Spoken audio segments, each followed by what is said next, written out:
বিসমিল্লাহির রহমানির রাহিম। নবম হিজরিতেই হজ ফরজ হয়।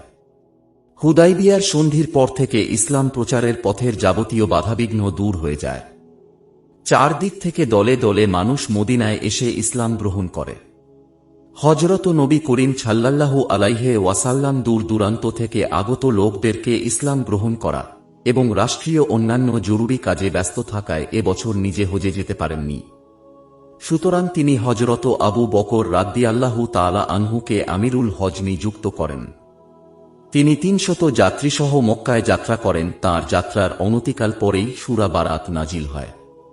সাহাবায়ে কেরাম বলেন, হে আল্লাহর রাসূল, সূরা বারাত তাবলীগের জন্য হজরত আবু বকর রাদিয়াল্লাহু তাআলা আনহু এর কাছে পাঠিয়ে দিন।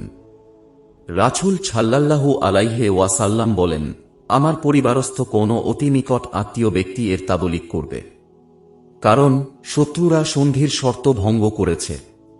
এ সূরায় তাদের বিরুদ্ধে যুদ্ধের ঘোষণা করা হয়েছে। আন্তর্জাতিক আইন অনুসারে এ ঘোষণার জন্য রাষ্ট্রপতি বা তাঁর কোনো নিকট আত্মীয় হওয়া প্রয়োজন। এরপর রাসূল সাল্লাল্লাহু আলাইহি ওয়াসাল্লাম হযরত আলী রাদিয়াল্লাহু তাআলা আনহুকে বলেন, সূরা বারাআতের প্রথম দিকের এ আয়াতগুলো নিয়ে মক্কায় চলে যাও। কুরবানির পরে যখন হাজিগণ মিনায় একত্রিত হবে, তখন এ আয়াতগুলো প্রচার করে দেবে।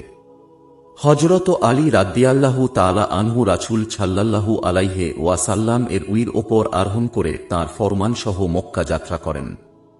হযরত আবু বকর সিদ্দিক রাদিয়াল্লাহু তাআলা আনহু তাকে এ অবস্থায় আসতে দেখে জিজ্ঞেস করেন, আমির অর্থাৎ আজ্ঞাকারী হয়ে এসেছেন না আজ্ঞাবাহ হয়ে এসেছেন? হযরত আলী রাদিয়াল্লাহু তাআলা আনহু বলেন, আজ্ঞাবহ হয়ে এসেছি। এরপর উভয়ে মক্কায় চলে যান। হযরত আবু বকর রাদিয়াল্লাহু তাআলা আনহু লোকদেরকে যথারীতি হজ করালেন। এবারেও আরবের লোকেরা তাদের অজ্ঞ যুগের প্রথা অনুযায়ী সর্বসাধারণ হাজিদের সাথে আরাফায় অবস্থান না করে মুজদালিফায় অবস্থান করে কুরবানির পরে হাজিগণ মিনায় সমবেত হলে হযরত আলী রাদিয়াল্লাহু তাআলা আনহু দাঁড়িয়ে রাসূল সাল্লাল্লাহু আলাইহি ওয়াসাল্লামের দেয়াশে আয়াতগুলো প্রচার করেন। হযরত আব্দুল্লাহ ইবনে আব্বাস রাদিয়াল্লাহু তাআলা আনহু বলেছেন, রাসূল সাল্লাল্লাহু আলাইহি ওয়াসাল্লাম হযরত আবু বকর রাদিয়াল্লাহু তাআলা আনহুকেই এ আয়াতগুলো প্রচার করার জন্য পাঠিয়েছিলেন।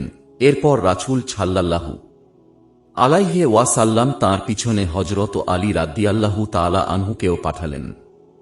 হযরত আবু বকর রাদিয়াল্লাহু তাআলা আনহু পথেই কোনো এক মঞ্জিলে বিশ্রাম করছিলেন। এমন সময় হঠাৎ বাইরে রাসূলের উটনির আওয়াজ শুনে মনে করেন রাসূল সাল্লাল্লাহু আলাইহি ওয়াসাল্লাম তশরিফ এনেছেন। ব্যস্ততা সহকারে বের হয়ে হযরত আলী রাদিয়াল্লাহু তাআলা আনহুকে দেখেন। হযরত আলী রাদিয়াল্লাহু তাআলা আনহু রাসূলের চিঠি হযরত আবু বকরের হাতে প্রদান করে বলেন, আপনাকেই তিনি আমিরুল হজ নিযুক্ত করেছেন, আর আমাকে সূরা বারাআতের এ আয়াতগুলো প্রচার করতে আদেশ করেছেন। অবশেষে কুরবানির পরে আইজামে তাশরিকের মধ্যেই হযরত আলী রাদিয়াল্লাহু তাআলা আনহু এসব বাণী সমূহ প্রচার করেন, অর্থাৎ নিশ্চয় মুশরিকদের জন্য আল্লাহ ও রাসূলের পক্ষ থেকে কোনো নিরাপত্তা নেই। অতএব তোমরা ৪ মাস মাত্র জমিনের ওপর স্বাধীনভাবে বিচরণ করতে পারো। এ বছরের পর থেকে আর কোনো মুখী হজ করতে পারবে না, আর কোনো উলঙ্গ ব্যক্তিখানায় কাবার তোয়াফ করতে পারবে না। মুসলমানগণ ব্যতীত কোনো অমুসলিম জান্নাতে প্রবেশ করবে না। ৫২ হিজরি ১০ম বছরে বিদায় হজ সমাপনের সময়ও হযরত আবু বকর রাদিয়াল্লাহু তাআলা আনহু নবী করিম সাল্লাল্লাহু আলাইহি ওয়াসাল্লামের সাথে ছিলেন। রাসূলের আসবাবপত্র ও খাদ্য সামগ্রী সিদ্দিকে আকবরের উটের ওপর ছিল। হযরত আসমা বিনতে আবু বকর রাদিয়াল্লাহু তাআলা আনহা বর্ণনা করেন, আমিও এ সফরে আমার পিতার সাথে ছিলাম। আরাজ পাহাড়ে যে রাসূল সাল্লাল্লাহু আলাইহি ওয়াসাল্লাম এর আহার ক্রিয়া সমাপনের জন্য অবতরণ করেন। দস্তরখানে রাসূলের এক পাশে আয়েশা রাদিয়াল্লাহু তাআলা আনহা ও অন্য পাশে পিতা বসেন। আমিও পিতার অপর পাশে বসি। আমরা সকলে বসে পিতার গোলামের অপেক্ষা করতে থাকি, যিনি উট থেকে খাদ্য সামগ্রী নামিয়ে এনেছিলেন। সে যথাসময়ে হজ শেষ করে মদিনা ফেরার পথে এক স্থানে সাহাবায়ে কেরামকে সম্বোধন করে রাসূল সাল্লাল্লাহু আলাইহি ওয়াসাল্লাম বলেন, লোকগণ, আল্লাহ তাঁর কোনো একজন বান্দাকে দুনিয়া এবং আখিরাতের মধ্য থেকে যে কোনো একটিকে বেছে নেয়ার স্বাধীন ক্ষমতা দান করেছেন। সে বান্দা আখিরাতকেই পছন্দ করে নিয়েছে। রাসূল সাল্লাল্লাহু আলাইহি ওয়াসাল্লামের এ কথাগুলো হযরত আবু বকর রাদিয়াল্লাহু তাআলা আনহু এর অন্তরে তীর ও ছুরির ন্যায় বিঁধে যায়। শুনেই তিনি কাঁদতে থাকেন। উপস্থিত সকলে হযরত আবু বকর রাদিয়াল্লাহু তাআলা আনহু এর কান্না দেখে বিস্মিত হন যে এখানে কান্নার কারণ কি। তাঁরা রাসূলের এ রহস্যময় কথার কিছুই বুঝতে পারেননি। তাঁরা জানতেন না যে রাসূল সাল্লাল্লাহু আলাইহি ওয়াসাল্লাম এ কয়েকটি বাক্যের মধ্যে নবুয়াতের সূর্য অস্তমিত হবার প্রতি ইঙ্গিত করেছেন। অবশেষে মুসলমানগণ জানতে পারেন যে এ ঘটনার কয়েকদিন পরেই রাসূল সাল্লাল্লাহু আলাইহি ওয়াসাল্লামের অন্তিম রোগ আরম্ভ হয়ে যায়। রাসূল সাল্লাল্লাহু আলাইহি ওয়াসাল্লাম 10ম হিজরীর জিলহজ মাসের শেষ 10 দিনের কোনো একদিন মক্কা থেকে মদিনায় ফিরে আসেন। অল্প কয়েকদিন পর এক শুক্রবারে রাসূলুল্লাহ সাল্লাল্লাহু আলাইহি ওয়াসাল্লাম মসজিদে নববীর মিম্বরে দাঁড়িয়ে খুতবা পাঠ করছিলেন। এমন সময় কেহ এসে ঘোষণা করে বণিকদের কাফেলা বহু উট বুঝাই করে খাদ্যশস্য ও তরিতরকারি নিয়ে সিরিয়া থেকে এসেছেন। তাঁরা নিজেদের এ পণ্যদ্রব্য বিক্রি করতে চান, যেহেতু তখন মদিনায় ভীষণ দুর্ভিক্ষ চলছিল। খাদ্যশস্য ও তরিতরকারির খুবই অভাব ছিল। সুতরাং সকলেই খাদ্যশস্য কেনার জন্য চলে যান। শুধুমাত্র 12 জন লোক বসে রাসূলের খুতবা শুনছিলেন। এর মধ্যে হযরত আবু বকর ও হযরত ওমর রাদিয়াল্লাহু তাআলা আনহু এর নাম বিশেষভাবে উল্লেখযোগ্য। 11 ও হিজরির সফর মাসে রাসূলের রোগ আরম্ভ হয়। রোগের আক্রমণে খুবই দুর্বল হলে তিনি হযরত আবু বকর রাদিয়াল্লাহু তাআলা আনহুকে তাঁর স্থলে নামাজের ইমামতি করার কথা বলেন। হযরত আয়েশা সিদ্দিকা ও হযরত হাফসা রাদিয়াল্লাহু তাআলা আনহা রাসূলের খিদমতে আরজ করেন, আবু বকর রাদিয়াল্লাহু তাআলা আনহু খুব কোমল হৃদয়ের লোক, তিনি নামাজ পড়াতে কেঁদে ফেলবেন, তাতে লোকের নামাজ নষ্ট হয়ে যাবে। অতএব এ পদ অন্য কাউকে দান করা হোক। কিন্তু রাসূল সাল্লাল্লাহু আলাইহি ওয়াসাল্লাম দৃঢ়তার সাথে এবং কিছুটা রাগে বলেন, না, আবু বকরই ইমামতি করবে। এরপর হযরত আয়েশা ও হযরত হাফসা রাদিয়াল্লাহু তাআলা আনহাকে লক্ষ্য করে বলেন, তোমরা তো সে জাতীয় যারা ইউসুফ আলাইহিস সালামকে প্রতারিত করার চেষ্টা করেছিল। হযরত আবু বকর সিদ্দিক রাদিয়াল্লাহু তাআলা আনহু অবশ্য রাসূলে আকরাম সাল্লাল্লাহু আলাইহি ওয়াসাল্লাম এর মুসাল্লায় দাঁড়িয়ে নামাজ পড়াতে ভালো মনে করতেন না। তিনি একে বেয়াদবি বলে মনে করেছেন। কিন্তু রাসূলুল্লাহ সাল্লাল্লাহু আলাইহি ওয়াসাল্লাম এর আদেশ কেমন করে লঙ্ঘন করেন, অগত্যা ইমামতির কর্তব্য যথারীতি পালন করতে থাকেন। অন্তিম রোগের সময় রাসূল সাল্লাল্লাহু আলাইহি ওয়াসাল্লাম হযরত আবু বকর রাদিয়াল্লাহু তাআলা আনহু এর প্রতি বিশেষ মেহেরবানি করেছিলেন। ইন্তিকালের 5 দিন পূর্বে এক খুতবা পাঠ করেন। এতে হযরত আবু বকর রাদিয়াল্লাহু তাআলা আনহু এর বহু ফজিলত বর্ণনা করেন আর সাহাবায়ে কেরামকে নির্দেশ প্রদান করেন যে যাদের ঘরের দরজা মসজিদের দিকে খোলা আছে, একমাত্র আবু বকর ব্যতীত সকলেই সে সমস্ত দরজা বন্ধ করে দাও। এরপর তাকে নামাজের ইমাম নিযুক্ত করেন। এতে রাসূলের পরে যে তাঁর খলিফা হযরত আবু বকর হবেন, এর প্রতি পরিষ্কার ইঙ্গিত পাওয়া যায়। এছাড়া হযরত আবু বকর তাঁর পরে খলিফা হবেন এ কথা লিখে দেওয়ার জন্য তিনি অন্তিম মুহূর্তে কাগজ তালাশ করেছিলেন, কিন্তু বিশেষ কোনো কারণে পরে তা করেননি। শেষ সময়ের আগেও যখনই রাসূল সাল্লাল্লাহু আলাইহি ওয়াসাল্লাম কোনো কারণে মসজিদে গিয়ে নামাজ পড়তে না পারতেন, তখনই হযরত আবু বকরকে নামাজ পড়াতে আদেশ করেছেন। একবার তিনি বনু আমর ইবনে আউফ গোত্রের বিবাদ মীমাংসা করার জন্য যাবার সময় হযরত বেলালকে বলে যান যে তোমরা আবু বকরকে ইমাম করে নামাজ সমাধা করবে। তাবুকের যুদ্ধেও হযরত আবু বকরকে সৈন্যদের ইমাম্মি করার জন্য আদেশ করেছিলেন। অন্তিম মুহূর্তে হযরত আবু বকর রাদিয়াল্লাহু তাআলা আনহু এর জন্য খিলাফতনামা লিখে দেয়ার উদ্দেশ্যে কাগজ তলব করে পরে তা না লিখার কারণ সম্ভবত এটাই যে যদি তিনি আবু বকরকে খলিফা নিযুক্ত করে যেতেন, তাহলে লোকের এটাই মনে হতো যে খলিফা নির্বাচন করা জনসাধারণের কাজ নয়, বরং রাসূলের কাজ।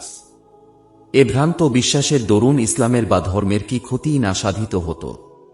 শিয়াদের ইমাম নির্বাচন সম্বন্ধীয় ব্যাপার থেকে তা সহজেই অনুমান করা যায়, কিন্তু তিনি এতটুকু বলে গিয়েছিলেন যে আমার পরে খিলাফতের পদের জন্য আবু বকর ব্যতীত অন্য কারো প্রতি আল্লাহ সন্তুষ্ট হবেন না, মুসলমান গণ সন্তুষ্ট হবে না। রাসূল সাল্লাল্লাহু আলাইহি ওয়াসাল্লামের ওহী দ্বারা জানতে পেরেছিলেন যে তাঁর পরে খিলাফত হযরত আবু বকর রাদিয়াল্লাহু তাআলা আনহু এর জন্য আল্লাহর তরফ থেকে নির্দিষ্ট হয়ে রয়েছে। একদিন হযরত আবু বকর রাদিয়াল্লাহু তাআলা আনহু নামাজ পড়াতে আরম্ভ করেন। সেদিন রাসূল সাল্লাল্লাহু আলাইহি ওয়াসাল্লামের তবিয়ত কিছুটা সুস্থ ছিল। তিনি হুজা থেকে মসজিদে তাশরিফ আনেন। হযরত আবু বকর তা টের পেয়ে নামাজের মুসাল্লা থেকে সরে আসতে চান, কিন্তু রাসূল সাল্লাল্লাহু আলাইহি ওয়াসাল্লাম তাকে নিষেধ করেন এবং তাকে ডান পাশে রেখে নামাজ আদায় করেন। আরেকদিন রাসূলে আকরাম সাল্লাল্লাহু আলাইহি ওয়াসাল্লাম এর তবিয়ত পূর্বাপেক্ষা তুলনামূলক কিছুটা সুস্থ ছিল। এটা দেখে হযরত আবু বকর রাদিয়াল্লাহু তাআলা আনহু রাসূল সাল্লাল্লাহু আলাইহি ওয়াসাল্লাম থেকে অনুমতি নিয়ে শক নামক মহল্লায় চলে যান। সেখানে বিবি খারেজা বিনতে জুহাইর বাস করতেন। সেখান থেকে শহরে ফিরে এসেই দেখেন সমগ্র মদিনার আকাশ শোক দুঃখের তিমিরে আচ্ছন্ন হয়ে পড়েছে। ঘরে ঘরে হাহাকারের রব উঠেছে। হযরত আবু বকর এ ত্রাণ বিদারক দৃশ্য দেখে কারণ জিজ্ঞেস করে যা জানতে পারেন, তখন তিনি সোজাসুজি হযরত আয়েশা সিদ্দিকা রাদিয়াল্লাহু তাআলা আনহার হুজরার দিকে দৌড়ে যান। দেখেন রাসূল সাল্লাল্লাহু আলাইহি ওয়াসাল্লাম চাদর মুড়ি দিয়ে শুয়ে আছেন। তাঁর মুবারক রূহ দেহপিঞ্জর ত্যাগ করে আল্লাহর সাথে মিলিত হয়েছেন। হযরত আবু বকর রাদিয়াল্লাহু তাআলা আনহু প্রাণাধিক প্রিয় বন্ধুর প্রতি অবনমিত হয়ে তাঁর ললাট মুবারক চুম্বন করে বলেন, আমার পিতা ও মাতা আপনার প্রতি কুরবান হন, আপনার ওপর মৃত্যু কখনো একত্রিত হবে না। যে মৃত্যু অদৃষ্টে লিখা ছিল এর স্বাদ আজ আপনি উপভোগ করেছেন। এরপর কখনো মৃত্যু আপনার কাছে আসবে না। এ বলে তিনি পুনরায় চাদরখানি মুখ মণ্ডলের ওপর টেনে দিয়ে অশ্রু মুছতে মুছতে বের হয়ে আসেন।